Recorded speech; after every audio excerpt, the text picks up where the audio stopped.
क्या हुआ? इन्वेस्टिंग सीखना है? आप ना बहुत लकी हो। कुछ साल पहले जब मैंने इन्वेस्टिंग शुरू की थी ना, तो मेरे पास बस बुक्स और मैगजीन्स होती थी, लेकिन आप इस तरह के वीडियोस से सीख सकते हो। Welcome to our new series learn with Upstox. अब आप चाहे स्टॉक्स में इन्वेस्ट करना चाहते हो, म्यूचुअल फंड्स में, गोल्ड में, आईपीओज में या रियल एस्टेट में, हम ना आपको सब कुछ बहुत सिंपल तरीके से एक्सप्लेन करने वाले हैं। तो चलिए शुरू करते हैं। और आज के इस वीडियो में हम ना जितने भी पॉपुलर इन्वेस्टमेंट ऑप्शंस हैं उनको डिस्कस करने वाले हैं। किसी ने सच ही कहा है, wealth is not built by saving, it is built by compounding. अक्सर हम लोग सोचते हैं कि काश अपने सेविंग्स अकाउंट में या कैश के रूप में कुछ बचत कर लेते हैं जो बुरे वक्त में या रिटायरमेंट में काम आएगी, लेकिन हम लोग ये अक्सर भूल जाते हैं कि पैसों को कैश के फॉर्म में सेव करने से ना उनकी वैल्यू कम हो जाती है। ये इन्फ्लेशन की वजह से होता है, जब चीजों के दाम महंगे हो जाते हैं। इसको ऐसे समझिए कि 2002 में जो चीजें आपको 1000 रुपए के अंदर खरीद सकते थे, क्या वही चीज आप आज उसी प्राइस में खरीद सकते हैं क्या? नहीं ना। इसलिए हमको पैसों को इन्वेस्ट करने की जरूरत है ताकि हम रिटायरमेंट के लिए रेडी हो सके और अपने फ्यूचर गोल्स को पूरा कर सके। अगर आपको यह ऑप्शन दिया जाए कि या तो आप अभी के अभी 10 लाख ले लो या फिर 1 पैसा ले लो जो हर दिन डबल होगा टिल 31 डेज, अब बताइए आप कौन सा चूज करेंगे? हमने ना बचपन में 2 टाइप के इंटरेस्ट कैलकुलेशन पढ़े थे, एक था सिंपल इंटरेस्ट और एक कंपाउंड इंटरेस्ट। सिंपल इंटरेस्ट समझने में भी और फॉर्मूला नोट करने में भी काफी इजी होता था, और वहीं कंपाउंड इंटरेस्ट काफी डिफिकल्ट। पर हमेशा से जो चीजें डिफिकल्ट लगती हैं वही चीजें एंड में अच्छा रिजल्ट देती हैं। कैसे? तो आइए समझते हैं एक इंपॉर्टेंट कंसेप्ट को जो मैजिक की तरह काम करता है, पावर ऑफ कंपाउंडिंग। तो अगर आपने 10 लाख रुपए लम सम चूज किया होता तो आपका ना 90 लाख का लॉस हो गया होता, और अगर आप 1 पैसे को जो कि हर दिन डबल होगा टिल 31 डेज के ऑप्शन को चूज करते तो आप करोड़पति बन जाते। जी हां, सही सुना आपने। चलिए समझते हैं ये कैसे होता है। तो जैसा कि आप इस टेबल से देख सकते हैं कि डे 1 पे 1 पैसा है और वो हर दिन डबल हो रहा है, तो डे 5 तक आपके पास 16 पैसा हो गया है। डे 10 पे ये अमाउंट बढ़ के 5 रुपए हो गया। डे 15 पे ये 160 रुपीज हो गया। डे 20 पे ये 5000 रुपीज से ज्यादा हो गया। डे 25 पे अब आपके पास 1.5 लाख रुपए से ज्यादा है, और फाइनली 31st डे पे मैजिकली आपके पास अब 1 करोड़ रुपए हैं।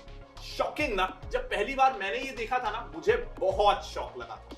हमारी ना साइकोलॉजी ही ऐसी रहती है कि हम 10 लाख रुपए सुन के ये सोचते हैं कि ये एक बड़ा अमाउंट है और इसके बदले आपको सिर्फ 1 पैसा दिया जा रहा था सेम डे पे। बट हमने ये ध्यान नहीं दिया कि 1 पैसा हर दिन डबल होगा तो कितना अमाउंट एंड तक इकट्ठा हो जाएगा। तो यही होता है power of compounding. Simple language में बात की जाए तो जो भी आपका प्रिंसिपल अमाउंट होता है उस पे तो इंटरेस्ट मिलता ही है, वो इंटरेस्ट कहीं नहीं जाने वाला, बट कंपाउंडिंग में ना आपको इंटरेस्ट पे भी इंटरेस्ट मिलता है। तो पावर ऑफ कंपाउंडिंग हमें रिजल्ट तो अच्छा देता है, बट उसके बदले वो आपसे कुछ मांगता भी है। पता है वो आपसे क्या मांगता है? वो आपसे मांगता है पेशेंस। यानी कि ये स्ट्रैटेजी तभी वर्क करेगी जब आप लॉन्ग टर्म के लिए इन्वेस्टेड रहेंगे। जैसे कि आप ये टेबल से देखेंगे तो फर्स्ट 10 डेज में अमाउंट सिर्फ 5 रुपए तक पहुंचा था, लेकिन 20th डे वो अमाउंट 5000 हो गया। 25th डे में वो 1 लाख हुआ, लेकिन आखिरी 6 दिनों में वो 1.5 लाख से सीधा 1 करोड़ हो गया। तो सपोज आपने स्टार्टिंग डेज में ही सोच लिया कि ये तो सिर्फ अभी तक 100 रुपए ही हुआ है, या फिर ये सोच लिया कि 25 डेज हो गए फिर भी ये अभी सिर्फ 1.5 लाख ही हुआ है, और आपने वहीं उसी दिन 25th डे पे विड्रॉ कर लिया होता तो आपको 1.5 लाख मिलते, जो अगले 6 दिनों में 1 करोड़ होने वाले थे।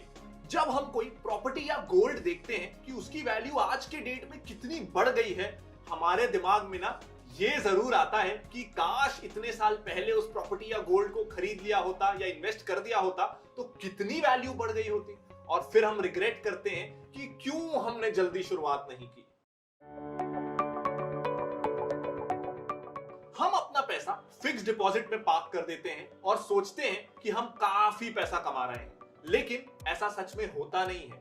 एफडी में तभी इन्वेस्ट कीजिए जब आप कोई रिस्क नहीं लेना चाहते हो, लेकिन फिर आप ये उम्मीद मत कीजिएगा कि ये आपको रिटायरमेंट रेडी बना देगा, क्योंकि बैंक आपको ना आजकल 5-6% का रिटर्न देता है एफडी पे।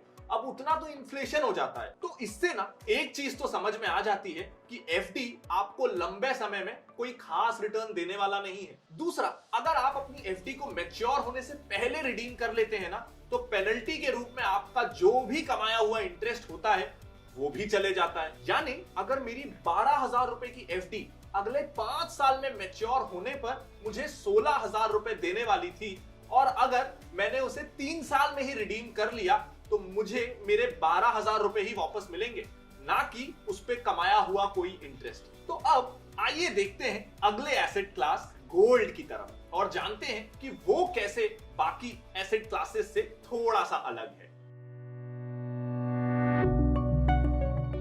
तो क्या आपको पता है कि दुनिया का ना 11 से 12% गोल्ड इंडियन विमेन के पास है, लेकिन क्या ये सही इन्वेस्टमेंट ऑप्शन है? क्या सच में हमें इसे इन्वेस्टमेंट जैसे सोचना चाहिए? तो क्या गोल्ड ज्वेलरी खरीदना एकमात्र ऑप्शन है गोल्ड में इन्वेस्ट करने का? आइए जानते हैं। गोल्ड पहनते टाइम आपको कितनी चीजों का ध्यान रखना पड़ता है। उसके गिर जाने का, चोरी हो जाने का डर ना हमेशा बना रहता है। दूसरा, आपको उस पर मेकिंग चार्जेस यहां तक कि 3% जीएसटी भी देना पड़ जाता है, जिससे गोल्ड खरीदते टाइम ना काफी महंगा हो जाता है। तीसरा, आप इसको छोटी क्वांटिटी में नहीं खरीद सकते, यानी कि आप इसको 100 रुपए या 200 रुपए में नहीं खरीद सकते। और सबसे बड़ा लॉस ये रहता है कि इस पे आपको कोई रेगुलर इनकम मिलती ही नहीं, यानी आपको सालाना या महीने में कोई इंटरेस्ट पेमेंट नहीं मिलती। इन्हीं कमियों को दूर करने के लिए ना डिजिटल गोल्ड आया। ऐसे समझिए कि जैसे आप 1 ग्राम का गोल्ड कॉइन खरीद रहे होते हैं, तब आपको 5,000 रुपए देने पड़ जाते हैं। लेकिन डिजिटल गोल्ड में अगर 5 और निवेशक हैं जो गोल्ड कॉइन चाहते हैं, तब उसकी वैल्यू ना 5 लोगों में बढ़ती चली जाती है। यानी अब वही गोल्ड कॉइन 5 लोग मिलकर अफोर्ड कर सकते हैं। तो डिजिटल गोल्ड में सेफ्टी का कोई खतरा नहीं रहता, क्योंकि जिस कंपनी से आपने डिजिटल गोल्ड खरीदा होता है वो आपको 100 रुपए या 200 रुपए में भी गोल्ड खरीदने का अवसर प्रदान करती है। सेफ्टी और सिक्योरिटी का सरदर्द भी ना उस कंपनी का होता है और वो उनकी जिम्मेदारी होती है। और इस पर ना कोई मेकिंग चार्जेस भी नहीं देना पड़ता, क्योंकि ये डिजिटली हेल्ड कॉइन्स होते हैं। लेकिन इसमें भी आपको 3% जीएसटी देना पड़ जाता है, यानी सब कुछ अच्छा है ऐसा नहीं हो पाता। और इस पे भी आपको कोई रेगुलर इनकम भी नहीं मिल पाती। इन्हीं कमियों को दूर करने के लिए आ गया एक और ऑप्शन गोल्ड खरीदने का, जो है सॉवरिन गोल्ड बॉन्ड। तो सॉवरिन गोल्ड बॉन्ड ना आपको 2.5% का एनुअल इंटरेस्ट पेमेंट देता है, और अच्छी बात यह है इस पे कोई आपको जीएसटी भी नहीं देना पड़ता। सेम गोल्ड की तरह इस पर भी आपको वही वाला कैपिटल एप्रिसिएशन होता है, और सबसे अच्छी बात है कि आप इसे शेयर की तरह ट्रेड कर सकते हैं। अब हम चलते हैं अगले एसेट क्लास की तरफ। जब भी किसी कंपनी को पैसों की जरूरत होती है तो वो 2 तरीकों से फंडिंग करवाते हैं। पहला होता है इक्विटी फाइनेंसिंग, जिसमें कंपनी के ओनर्स अपने शेयर्स को मार्केट में सेल ऑफ करते हैं। मतलब अगर ओनर के पास 100% स्टेक है कंपनी का और वो चाहता है कि उसमें से वो 10% शेयर्स को मार्केट में नॉर्मल पब्लिक के लिए लिक्विडेट करना चाहता है, तो फिर जब पब्लिक उस शेयर को खरीदने के लिए जाएगी आईपीओ में, तो उसके लिए वो पैसे देगी और ये पैसे आ जाते हैं कंपनी के पास। अब अगर कंपनी नहीं चाहती कि वो अपने स्टेक्स को बेचे, ओनर अगर अपने शेयर्स नहीं बेचना चाहता, तो अब एक दूसरा तरीका होता है। वो तरीका होता है डेट फाइनेंसिंग का। इसमें कंपनी चाहे तो बैंक से लोन ले सकती है या फिर बॉन्ड या डिबेंचर इशू कर सकती है। तो जब नॉर्मल पब्लिक इन बॉन्ड्स या डिबेंचर्स में इन्वेस्ट करती है तो कंपनी को पैसे मिलते हैं। बट जनरली ना लोगों को ये बहुत बड़ा मिसकंसेप्शन होता है कि बॉन्ड्स एंड डिबेंचर्स तो सिमिलर ही होते हैं। तो चलिए आज हम यही समझेंगे कि आखिर बॉन्ड्स और डिबेंचर्स में क्या सिमिलैरिटीज है और मोर इंपॉर्टेंटली क्या डिफरेंस है। तो दोनों ही चीजें, बॉन्ड्स एंड डिबेंचर्स में ये सिमिलैरिटी तो होती है कि ये दोनों ही एक तरीके का लोन है किसी भी कंपनी के लिए, और दोनों पे ही फिक्स्ड इंटरेस्ट रेट होता है, और ये लोन एकदम फिक्स्ड टाइम पीरियड के लिए होता है। तो अब ना ज्यादा इंपॉर्टेंट चीज की बात करते हैं। अब बात करते हैं दोनों के बीच के डिफरेंसेस की। तो बॉन्ड जनरली सिक्योर्ड लोन की कैटेगरी में आते हैं। इसका मतलब यह है कि कंपनी बॉन्ड्स जब इशू करती है तब वो पब्लिक को कोलैटरल में कुछ रखती है, ताकि कल को अगर कंपनी पे ना कर पाए तो उस पब्लिक को कोलैटरल यूज करके अपने पैसे रिकवर करने का मौका मिल सके। वहीं दूसरी तरफ डिबेंचर्स ना सिक्योर्ड भी होते हैं और अनसिक्योर्ड भी होते हैं। अनसिक्योर्ड डिबेंचर्स में हम पर्सनल लोन का एग्जांपल ले सकते हैं, जिसपे हमें कोई कोलैटरल तो नहीं रखना होता, बट उसमें इंटरेस्ट रेट काफी हाई होता है। इवन अगर कंपनी कल को लिक्विडेट होने वाली होती है तो हमेशा कंपनी के एसेट से रियलाइज होने वाला पैसा पे करते वक्त बॉन्ड होल्डर्स को ना फर्स्ट प्रायोरिटी दी जाती है, और फिर आते हैं सिक्योर्ड डिबेंचर होल्डर्स, और फिर आते हैं अनसिक्योर्ड डिबेंचर्स। अब ना हम बात करते हैं अगले एसेट क्लास की, जो बहुत तेजी से पिछले कुछ सालों में इंडिया में पॉपुलर हुआ है। जनरली हम जब म्यूचुअल फंड्स में इन्वेस्ट करते हैं तो हमें यह लगता है कि हम सिर्फ शेयर बाजार में निवेश कर रहे हैं, बट ऐसा है नहीं। हम म्यूचुअल फंड्स के through gold, real estate, debt instruments and equity में भी इन्वेस्ट कर सकते हैं। तो ये चारों में आप म्यूचुअल फंड के जरिए इन्वेस्ट कर सकते हैं। लेकिन ज्यादातर म्यूचुअल फंड में रिस्क और रिटर्न की जब बात होती है तो लगता है कि रिस्क ज्यादा है, वोलेटिलिटी ज्यादा है, तो रिटर्न भी ज्यादा है, थोड़ा ऊपर नीचे हो सकता है। तो ये सारी चीजों की बात होती है इक्विटी म्यूचुअल फंड्स के कंटेक्स्ट में, यानी शेयर बाजार में जो एमएफ पैसा लगाते हैं उसके कंटेक्स्ट में। अब जानते हैं कि ये म्यूचुअल फंड्स जो है ना, ये वर्क कैसे करते हैं। जब अगर आपको 20,000 रुपए लगाने हैं और आप खुद इन्वेस्ट करना चाह रहे हैं, या फिर एडवाइजर के थ्रू, और उन्होंने आपको बोल दिया है कि एमआरएफ या पेज इंडस्ट्रीज या और किसी कंपनी का शेयर ले लो, तो अब ये एक एक शेयर ही ना 80,000 का है, तो वो एक शेयर ही आपके 20,000 के बजट के ऊपर हो जाता है। अब आपको तो लगाना ही 20,000 रुपए है, तो आप कैसे खरीदेंगे एमआरएफ जैसे शेयर को?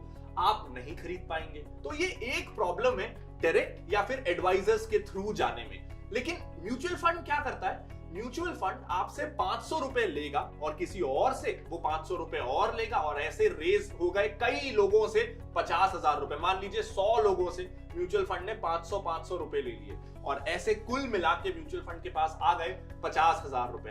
अब उसने 2 शेयर खरीद लिए पेज इंडस्ट्रीज के। तो अगर आप अकेले होते तो आप पेज इंडस्ट्रीज का शेयर तो खरीद नहीं पाते, वो आपके बजट के ऊपर हो जाता। लेकिन अब आपके जैसे 100 और लोग मिल गए और सबने मिलके पेज इंडस्ट्रीज के 2 शेयर्स ले लिए। अब 100 लोग हैं लेकिन शेयर्स तो 2 ही हैं, तो वो बटेंगे कैसे, स्प्लिट कैसे होंगे? तो इसके लिए एमएफ वो 2 शेयर्स खुद खरीद लेगा म्यूचुअल फंड अपने नाम पे, और आपको ना वो शेयर्स नहीं देगा, वो म्यूचुअल फंड के यूनिट आपको देगा। यानी कि मान लीजिए कि 25-25 हजार के 2 शेयर्स खरीदे गए, तो 50,000 का टोटल इन्वेस्टमेंट हुआ।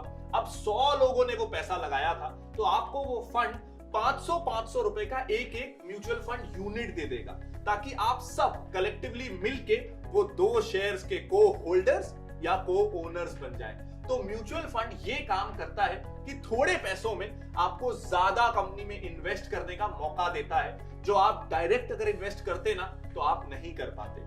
अब ये म्यूचुअल फंड करता कैसे है? वो ना एक फंड मैनेजमेंट कंपनी बनाता है जिसे एएमसी कहा जाता है। वो कंपनी एक फंड को लॉन्च करती है, फिर लोगों से पैसे मंगाती है कि मान लीजिए उन्होंने एक मल्टी कैप फंड लॉन्च किया है, तो ये फंड हर तरह की छोटी और बड़ी हर टाइप की कंपनी में इन्वेस्ट करेगा। तो हमारे पास ये एक्सपर्ट्स हैं जो आपका पैसा मैनेज करेंगे, इनका ये ट्रैक रिकॉर्ड है। हम आपको ये विश्वास दिलाते हैं कि हम एक अच्छा रिटर्न देंगे, और इस तरह की बहुत सारी बातें की जाती हैं। फिर जो भी लोग इंटरेस्टेड होंगे, आपके मेरे जैसे और बहुत सारे लोग, कोई 500 लगाएगा, कोई 1000 लगाएगा, कोई 20,000 लगाएगा, और इस तरीके से एएमसी के पास पैसा इकट्ठा होता चला जाएगा। तो ऐसा करके जितना पैसा इकट्ठा हुआ उसे कहते हैं AUM, यानी कि एसेट्स अंडर मैनेजमेंट। तो एसेट्स अंडर मैनेजमेंट यानी कि टोटल पैसा। तो मान लीजिए अब की बार आपने 2,000 सबसे लिए और टोटल 50 लोग थे, तो अब टोटल AUM हो गया 1 लाख का। अब वो AMC एक फंड मैनेजर अपॉइंट करती है, जो कि एक एक्सपर्ट होता है शेयर्स को पिक करने में। तो वो अब इस 1 लाख रुपए को कहां कहां इन्वेस्ट करना है, इसकी एक स्ट्रैटेजी बनाएगा। 10,000 किसी शेयर में, 5,000 किसी और शेयर में, ऐसे करके वो लाख रुपए को इन्वेस्ट कर देगा शेयर बाजार में और आपको मिल जाएगा उस म्यूचुअल फंड स्कीम के यूनिट्स, जिसे आप जब चाहें तब बेच सकते हैं। 2 दिन में पैसा ना आपके अकाउंट में आ जाएगा। अब जैसा कि हमने म्यूचुअल फंड के कंसेप्ट के बारे में समझा, जिसमें बहुत सारे लोग एक म्यूचुअल फंड कंपनी को पैसा देते हैं और फिर फंड मैनेजर उसे अलग अलग कंपनीज में एलोकेट करता है, तो यहां तो रिस्क डाइवर्सिफाई हो जाता है। बट अब ना हम बात करते हैं डायरेक्ट इक्विटी की, जिसको हम कहते हैं शेयर बाजार में निवेश या स्टॉक मार्केट इन्वेस्टमेंट्स। तो यहाँ पे आप किसी एक पर्टिकुलर कंपनी के शेयर्स में इन्वेस्ट कर रहे होते हैं, जिससे ना आपको उस कंपनी की पार्शियल ओनरशिप मिल जाती है। जी हाँ, अगर आपने रिलायंस का शेयर खरीद लिया तो आप भी रिलायंस के पार्शियल ओनर हो गए। बट जनरली लोगों के दिमाग में ना ये डर हमेशा रहता है कि स्टॉक मार्केट तो रिस्की है, इसमें बहुत सारा रिस्क है। तो ऐसे में क्या सच में आपको शेयर बाजार में या स्टॉक मार्केट में डायरेक्टली बिना किसी एक्सपर्ट की मदद के इन्वेस्टमेंट करना चाहिए? क्या स्टॉक मार्केट में डायरेक्ट इन्वेस्टमेंट का कुछ फायदा है भी या नहीं? तो जैसा हमने देखा कि इक्विटी, चाहे वो म्यूचुअल फंड हो या स्टॉक्स, दोनों ही, क्योंकि वो इक्विटी है तो वो बॉन्ड्स, डेट या एफडी से ज्यादा रिटर्न्स तो देते हैं, लेकिन हमको कंपैरिजन करना है डायरेक्ट इक्विटी का एमएफ से। तो अब अगर हम डायरेक्ट इक्विटी और म्यूचुअल फंड इन दोनों को कंपेयर करें ना, तो कंपैरेटिवली यस, स्टॉक्स में थोड़ा रिस्क ज्यादा होता है। बट वहीं अगर आप शेयर चूज करते हैं तो रिटर्न्स भी उतने ही अच्छे होते हैं जैसा आपने शेयर चूज किया है उसके हिसाब से। यहाँ पे ना रिटर्न्स आपके हाथ में होते हैं। इवन स्टॉक्स में आपको एमएफ से ज्यादा कई बार लिक्विडिटी भी मिल सकती है, क्योंकि अगर आपके मान लीजिए म्यूचुअल फंड में 20 स्टॉक्स हैं, जिसमें से आप किसी 2 स्टॉक में इन्वेस्ट नहीं करना चाहते, तो स्टॉक्स में आपके पास ये ऑप्शन है कि आप उन 2 स्टॉक्स को मत खरीदो। अगर आप म्यूचुअल फंड में इन्वेस्ट कर रहे हैं तो फंड मैनेजर ने आपका पैसा जिस स्टॉक्स में लगा दिया, अब हो सकता है उसने 10 स्टॉक्स पे पैसा लगाया जिसमें से 2 आपको पसंद नहीं है, तो आप कुछ नहीं कर सकते। आपको वो 10 स्टॉक्स में ही आपका पैसा लगा है और वही आपकी किस्मत है। बट वहीं अगर आप जब डायरेक्टली स्टॉक्स में इन्वेस्ट कर रहे हैं, तो कब किस शेयर से निकलना है, कब पूरा बाजार से ही निकल जाना है, कब किस शेयर में पैसा लगाना है, ये टाइमिंग पूरे आपके हाथ में होती है। तो डेफिनेटली रिस्क ज्यादा है क्योंकि डिसीजंस आप ले रहे हैं, लेकिन अगर आपको नॉलेज अच्छी है तो रिटर्न्स भी ज्यादा मिल सकते हैं। कंडीशन ये है कि आपको नॉलेज होनी चाहिए। अब बात करते हैं रियल एस्टेट की। रियल एस्टेट को ना हमेशा से एक कन्वेंशनल और पॉपुलर एसेट इंडिया में माना जाता है इन टर्म्स ऑफ इन्वेस्टमेंट। अगर आप कोई घर खरीदते हैं तो डेफिनेटली उसकी वैल्यू टाइम के साथ तो बढ़ेगी ही, और साथ ही आपको रेंटल इनकम भी मिल सकती है। बट हिस्टोरिकली देखा जाए ना तो रियल एस्टेट ने 9 to 10% का ही रिटर्न दिया है पर ईयर। इसके साथ इसमें 2 मेजर प्रॉब्लम्स भी हैं। फर्स्ट ऑफ ऑल, आप अपनी स्मॉल सेविंग्स जो है उसे यूज नहीं कर सकते। आपको अमाउंट लैक्स में या करोड़ में रिक्वायर्ड होगा। इसके साथ रियल एस्टेट में आपको लिक्विडिटी की प्रॉब्लम आती है, यानी कभी आपको बेचना हो तो महीनों लग जाते हैं। ऐसा नहीं है कि आज सोचा और कल बेच दिया, आपको महीनों लगेंगे एक बायर ढूंढने में, और अगर लैंड कहीं रिमोट जगह पे है ना तो फिर भूल ही जाइए। बट उस घर का क्या जिसमें आप रहते हो, जिसे आप अपनी पर्सनल कैपिटल का पार्ट मानते हो, तो क्या महंगा घर खरीदने से आपकी पर्सनल कैपिटल इंक्रीज हो जाएगी?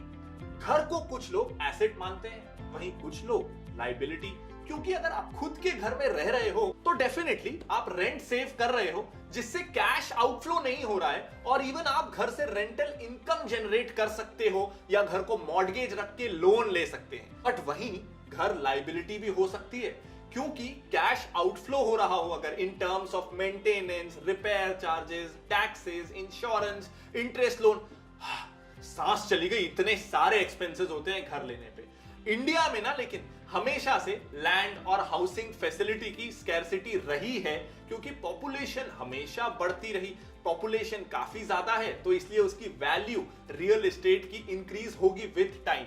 बट आज की डेट में जब आप रियल एस्टेट बाय करते हो, वो बहुत सी एमिनिटीज के साथ आता है, जैसे कि क्लब, गार्डन, पूल, ये जो आजकल वर्ल्ड कॉलोनीज हैं उनमें। तो इसका ये मतलब है कि आप सिर्फ घर नहीं ले रहे हो, आप एक एक्सपीरियंस बाय कर रहे हो। अब आपका घर लैंड बिल्डिंग से काफी अलग हो जाता है क्योंकि आप तो ये एक्सपीरियंस बाय कर रहे हो। तो ये जो एक्सपीरियंस आप बाय कर रहे हो अपने रियल एस्टेट इन्वेस्टमेंट के साथ, वो इन्वेस्टमेंट नहीं है, वो एक्सपेंडिचर है। तो जितना ज्यादा आप एमिनिटीज ऐड करते जाओगे उतना एक्सपेंसिव आपका घर होगा और इनडायरेक्टली आपका मंथली एक्सपेंस ना बढ़ता चला जाएगा। तो ऐसे केस में आप जो घर में रह रहे हो वो एक ट्रू एसेट है ऐसा हम नहीं कह सकते, वो इन्वेस्टमेंट नहीं है। तो आई होप कि ये बेसिक्स ऑफ इन्वेस्टिंग वाली वीडियो आपको पसंद आई होगी। अगर हाँ तो इस वीडियो को लाइक जरूर कर दीजिएगा और अपने दोस्तों के साथ शेयर करना बिल्कुल मत भूलिएगा। कोई अगर डाउट है तो आप कमेंट करके उसे पूछ भी सकते हैं। साथ ही आप इस चैनल को सब्सक्राइब कर लीजिएगा ताकि अपस्टॉक्स की तरफ से इस तरह की और नॉलेजेबल वीडियोस का नोटिफिकेशन आपको मिलता रहे। Thank you.